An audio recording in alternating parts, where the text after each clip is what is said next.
There are some continuing sort of concerning trends and themes in our latest threat report.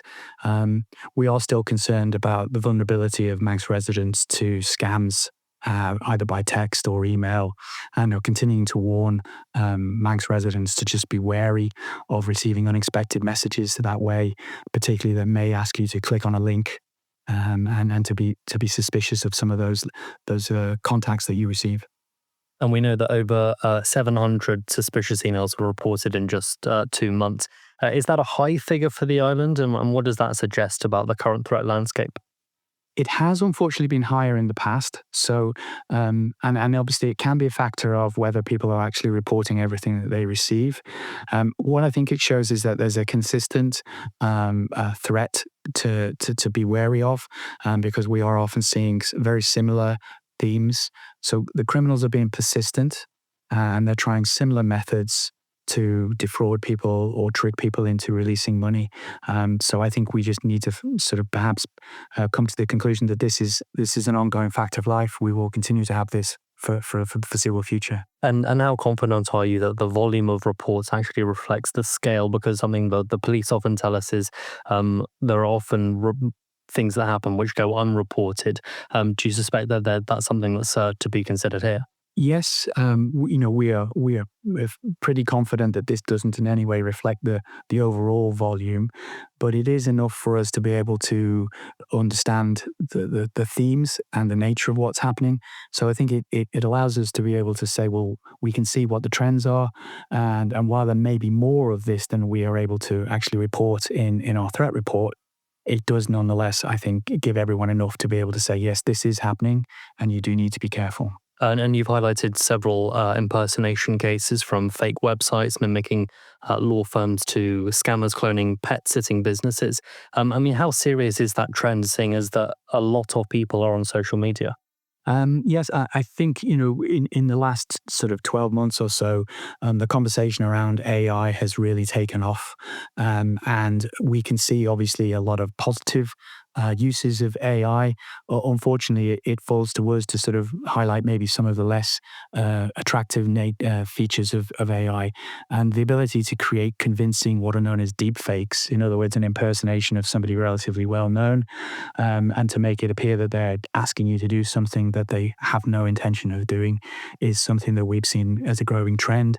And we've seen it in the sense that a number of politicians and local well-known people on the island have been impersonated in this way, and we've put up several notices to warn people of that, as have the constabulary.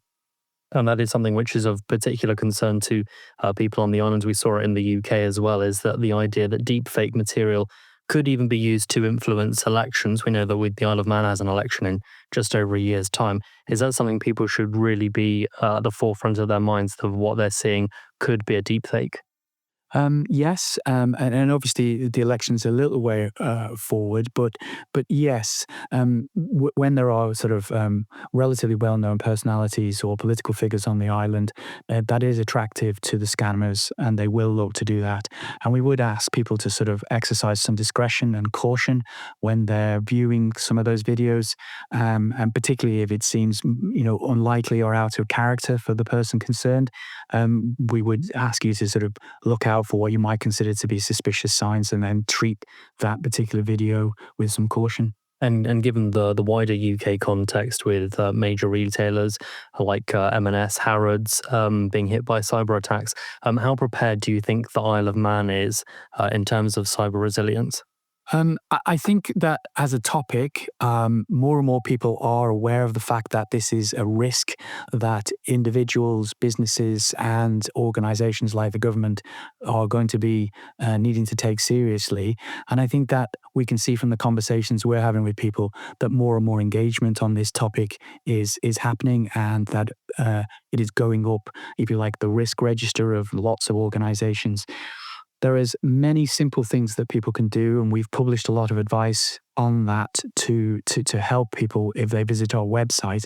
So whilst we want to try and warn people, we also want to try and sort of prepare people by saying, if you look on our website, there are often some simple steps that might help either avoid this or improve your resilience to it in the future. And just finally, if you could ask every Isle of Man resident to do one thing differently when it comes to cybersecurity, what would that thing be?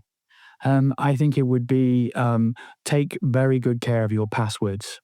There's a lot of advice on our website about how you should go about setting a password, and also how to keep that password safe. And if in any time you think your password may have been compromised, please change it as soon as you can.